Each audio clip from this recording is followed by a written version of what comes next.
जी, अस्सलाम वालेकुम गाइस। मैं उम्मीद करता हूँ कि आप सब खैरियत से होंगे। आज की इस वीडियो में मैं आपको बताने जा रहा हूँ कि कैसे आप मलेशिया का ई वीज़ा किसी भी ट्रैवल एजेंट के बगैर अप्लाई कर सकते हैं। अपने घर में बैठ के आप अप्लाई कर सकते हैं। आपको कहीं भी जाने की ज़रूरत नहीं है, किसी ट्रैवल एजेंट के पास जाने की ज़रूरत नहीं है। सारा कुछ आप अपने कंप्यूटर के ऊपर कर सकते हैं। तो इसके लिए सबसे पहले मैं आपको बताता चलूँ कि आपको डॉक्यूमेंट्स रिक्वायर्ड क्या हैं।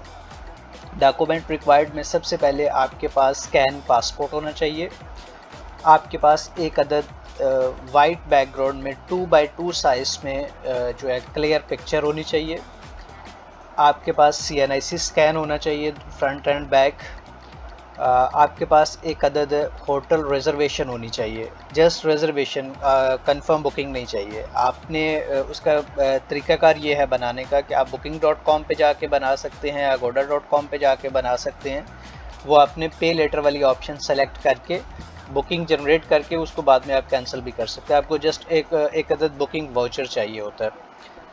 इसी तरह से आपकी जो है फ़्लाइट रिज़र्वेशन चाहिए। फ़्लाइट रिज़र्वेशन में भी आपने जो है वो किसी भी एयरलाइन की वेबसाइट के ऊपर जाके, जो मलेशिया पाकिस्तान से मलेशिया के लिए ट्रैवल कर रही है, जो भी आपका ओरिजिन है, लाहौर है, इस्लामाबाद है, कराची है, जो भी है, आप वहाँ से मलेशिया के और वापसी जितने दिन का आपका टेंटेटिव प्लान है उतने दिन की रिजर्वेशन करें, उतने दिन की आप अपनी होटल बुकिंग करें। उसके बाद जो लास्ट ऑप्शन है वो आपको चाहिए आपकी बैंक स्टेटमेंट। बैंक स्टेटमेंट जो है वो आपने ऑफिशियली बैंक से निकलवानी है लास्ट 6 मंथ की, और उसमें जो क्लोजिंग बैलेंस है वो कम से कम इतना हो कि जो जितने दिन का आप अपना ट्रिप मेंशन कर रहे हैं उसके जो एक्सपेंसेस है उसको वो कवर कर रहा हो। तो ये गैस डॉक्यूमेंट्स चाहिए थे। जब आप बैंक स्टेटमेंट निकलवाएंगे तो उसके लिए आपने अकाउंट मेंटेनेंस लेटर भी साथ लगाना है। तो जब आपने उसको स्कैन करना है, सबसे पहला पेज जो है वो आपने अकाउंट मेंटेनेंस लेटर का स्कैन करना है। उसके बाद आपने अपनी बैंक स्टेटमेंट स्कैन करनी है। अगर आपकी बैंक स्टेटमेंट बहुत बड़ी है तो आपने जो है वो कुछ पेजेस उसके पहले यानी कि स्टार्ट में से स्कैन करने हैं और कुछ लास्ट में से स्कैन करने हैं। तो ये आपने इस तरह से अपने डॉक्यूमेंट्स जो हैं वो कंप्लीट करने हैं। जब आप डॉक्यूमेंट्स सॉफ्ट कॉपी में स्कैन करके अपने सिस्टम में सेव कर रहे हैं तो दो चीज़ें आपने अपने ज़हन में रखनी है। नंबर एक तो जो आपका फ़ाइल साइज़ है वो 2 MB से ज़्यादा नहीं होना चाहिए, 2 MB से कम होना चाहिए। दूसरे नंबर पे जो आपने फ़ाइल नेम सेव करना है उसका, उसमें स्पेस नहीं होनी चाहिए, उसमें कोई स्पेशल करैक्टर आपने यूज़ नहीं करना। तो चलिए मैं आपको बताता हूँ कि आप कहाँ पे जाके आप अपना जो है मलेशिया का ई वीज़ा अप्लाई कर सकते हैं। ये मैं जो आपको सारी इन्फॉर्मेशन बता रहा हूँ ये मैं आपको Malaysia e visa visit visa की बता रहा हूँ, यानी कि ये विज़िट वीज़ा है, वर्क वीज़ा या दूसरा स्टूडेंट वीज़ा की इन्फॉर्मेशन नहीं है। इसके लिए आपने वेबसाइट ओपन करनी है malaysiavisa.ime.gov.my। ये मैं लिंक आपको डिस्क्रिप्शन में भी वीडियो की जो है ना वो दे दूंगा, ताकि आप जो है किसी थर्ड पार्टी वेबसाइट पे नहीं जाएं। आपने जो इनकी मलेशिया की इमिग्रेशन की ऑफिशियल वेबसाइट है उसके ऊपर आपने जाके वीज़ा अप्लाई करना है। तो इसका नेक्स्ट स्टेप ये है कि जब आप ये वेबसाइट ओपन करेंगे तो आपके सामने ये वाली विंडो ओपन होगी। आपने I am a new apply पे क्लिक करना है। न्यू अप्लाई पे क्लिक करने के बाद आपने ये सारा फॉर्म जो है वो फिल करना है। मैंने चूँकि पहले से किया हुआ इस वजह से मैं ये फॉर्म फिल नहीं कर रहा। फिल करने के बाद जब आप सबमिट करेंगे, रजिस्टर करेंगे, तो आपके पास इस तरह की एक ईमेल आएगी ई वीज़ा मलेशिया के रजिस्ट्रेशन की। ये ईमेल आएगी तो आपने यहाँ पे क्लिक हेयर पे करके इसको अपने ईमेल को वेरीफाई करना है। जब ईमेल आपका वेरीफाई हो जाएगा, जैसे मैं अभी आपको यहाँ पे दिखा भी देता हूँ क्लिक करके, तो ये मेरा सक्सेसफुली जो है वो अकाउंट जो है वो एक्टिवेट हो गया है। इसके बाद मैंने यहाँ पे अपना जो है वो अकाउंट इन्फॉर्मेशन एंटर करके इसको जो है वो लॉगिन करना है।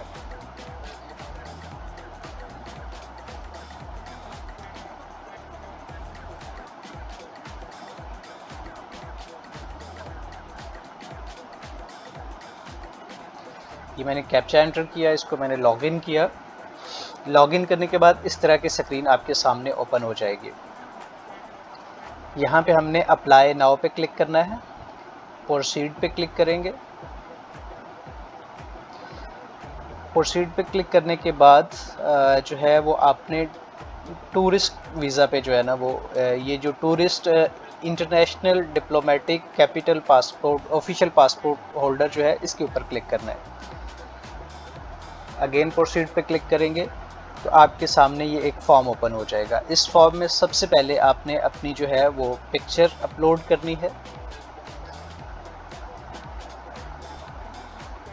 उसके बाद आपने अपना पासपोर्ट अपलोड करना है। पासपोर्ट की ये सारी उन्होंने आपको टर्म्स एंड कंडीशंस बताई हुई हैं कि पासपोर्ट की स्कैनिंग कैसे करनी है, आपने उसका जो है वो साइज़ कैसा होना चाहिए। ये सारी चीज़ें आपने जो उन्होंने इन्फॉर्मेशन बताई है उसके मुताबिक अपलोड करनी है। इसके बाद आप ये फॉर्म फिल करेंगे,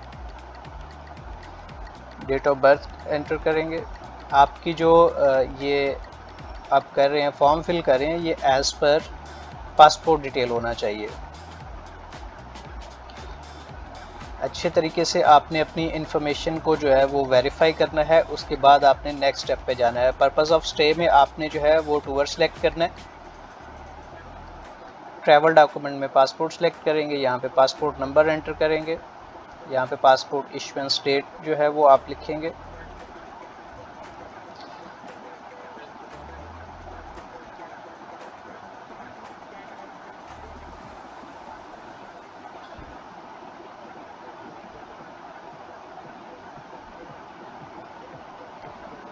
यहाँ पे आपकी पासपोर्ट एक्सपायरी डेट आ जाएगी।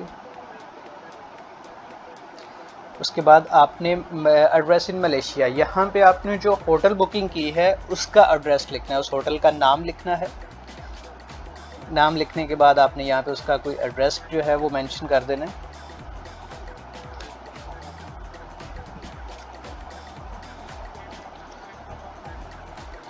यहाँ पे आपने उसका कोई पासपोर्ट दे देना है। इसी तरह से आपने ये वाली जो इन्फॉर्मेशन है करंट एड्रेस, ये आपने जो आपके CNIC के ऊपर एड्रेस मेंशन्ड है वो वाला एड्रेस आपने यहाँ पे लिखना है।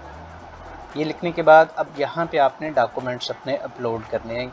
यहाँ पे ये फ़्लाइट टिकट है तो यहाँ पे आप अपनी जो रिटर्न आपने जो फ़्लाइट रिज़र्वेशन बनाई है वो आप जो है वो अपलोड करेंगे। यहाँ पे होटल अकोमोडेशन जो है आपकी जो होटल बुकिंग है वो आप अपलोड करेंगे। यहाँ पे आप बैंक स्टेटमेंट अपनी अपलोड करेंगे और यहाँ पे आप CNIC अपना जो है वो अपलोड करेंगे। ये सारे डॉक्यूमेंट्स अपलोड करने के बाद नेक्स्ट पे आप क्लिक करेंगे। टर्म्स एंड कंडीशंस को टिक करने के बाद एग्री पे क्लिक करना है आपने।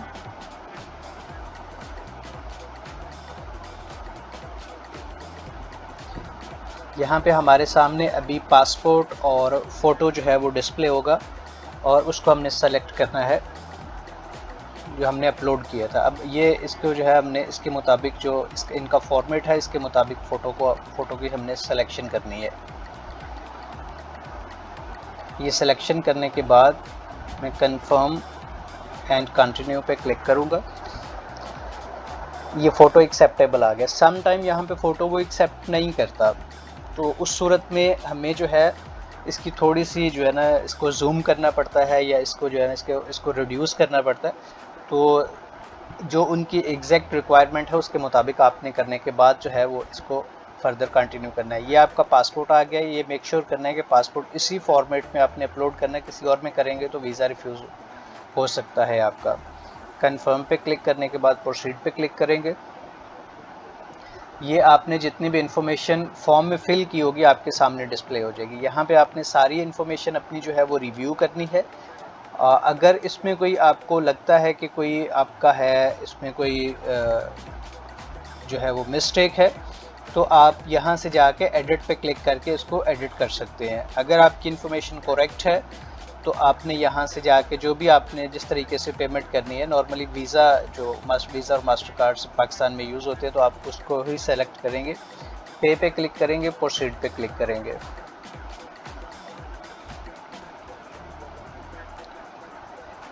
आपके इस वीज़ा की जो टोटल फ़ीस इस टाइम है वो 126 रियाल है, 126 रिंगट है। ये पाकिस्तानी तकरीबन कोई 8,300 या 400 रुपये बनते हैं अभी के जो रेट ऑफ एक्सचेंज है उसके मुताबिक।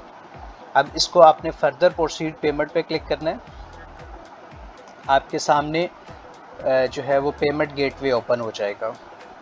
पेमेंट गेटवे में आपने अपने जो कार्ड है उसकी डिटेल एंटर करनी है। डिटेल एंटर करने के बाद आपने अपना बिलिंग एड्रेस देना है, ईमेल एड्रेस मेंशन करना है। उसके बाद आपने पे नाउ पे क्लिक कर देना है। जब आप पे नाउ पे क्लिक करेंगे तो आपके सामने एक OTP का ऑप्शन आएगा। आपने OTP एंटर करना है, उसको सबमिट कर देना है।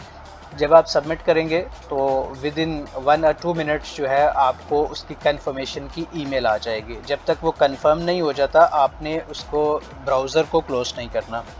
जब आपका वो कंफर्म हो जाएगा आपको कंफर्मेशन की ईमेल आ जाएगी। ईमेल आने के बाद आपने दोबारा जो है वो अपने इस पोर्टल के ऊपर जाना है। तो यहाँ पे जो अभी मैं आपको जो है दिखा देता हूँ, इसको साइन आउट करता हूँ यहीं से। ये मैंने साइन आउट किया। अभी मैं इसको दोबारा जब लॉगिन करूँगा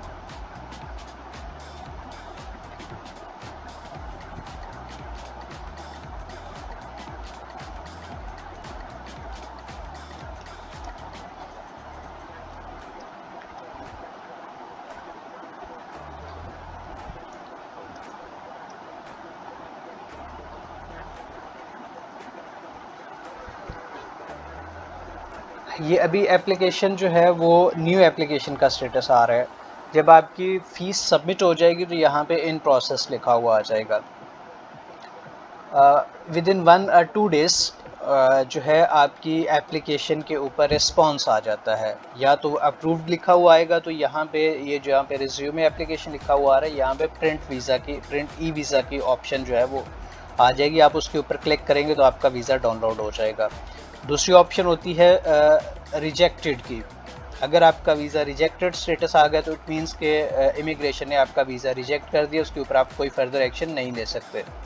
थर्ड जो उसका आता है ऑप्शन आती है वो रिक्वेस्ट डॉक्यूमेंट या डाटा अमेंडमेंट की आती है। सम टाइम होता है कि आप जब फॉर्म फिल कर रहे हैं तो आपने कोई पासपोर्ट डिटेल एंटर करने में कोई मिस्टेक कर दी है तो वो उसको करेक्ट करने का कहता है। या फिर वो आपने जो फ़्लाइट रिजर्वेशन ऐड की है, बैंक स्टेटमेंट ऐड की है, वो क्लियर नहीं है या जो है वो इमिग्रेशन ऑफिसर उससे जो है वो सेटिस्फाइड नहीं है, तो आपको वो फर्दर डॉक्यूमेंट अपलोड करने की ऑप्शन देता है।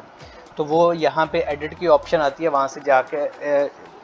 वहाँ पे जाके आप जो है उसको फर्दर एडिट करके अपलोड कर सकते हैं डॉक्यूमेंट्स रिक्वायर्ड को। उसके बाद फोर्थ वन जो ऑप्शन होती है वो रिक्वेस्ट इंटरव्यू की सम टाइम ऑप्शन आ जाती है। तो रिक्वेस्ट इंटरव्यू में जब ऑप्शन आती है तो आपने उसके ऊपर जाके अपनी डेट इंटरव्यू की सेलेक्ट करनी होती है। उस डेट पे जाके अपने एम्बेसी में पर्सनली आपको जो है वो अपीयर होना पड़ता है।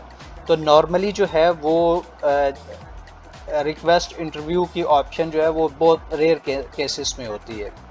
तो आपका जो वीज़ा अप्लाई करने का प्रोसीजर था वो यहीं तक है। नॉर्मली जो है वो 90% चांसेस होते हैं कि अगर आप करेक्ट डॉक्यूमेंट्स जैसे मैंने बताए हैं वैसे अपलोड कर रहे हैं, जो चीज़ें उनकी रिक्वायरमेंट के मुताबिक अगर आप सारी चीज़ें अपलोड करते हैं तो 90% चांसेस होते हैं कि आपका वीज़ा जो है वो अप्रूव हो जाता है। तो गाइज़, अगर आपको फर्दर कोई इसके बारे में कोई क्वेश्चन है तो आप वीडियो के नीचे कमेंट करके पूछ सकते हैं। Thank you for watching. अल्लाह हाफिज़।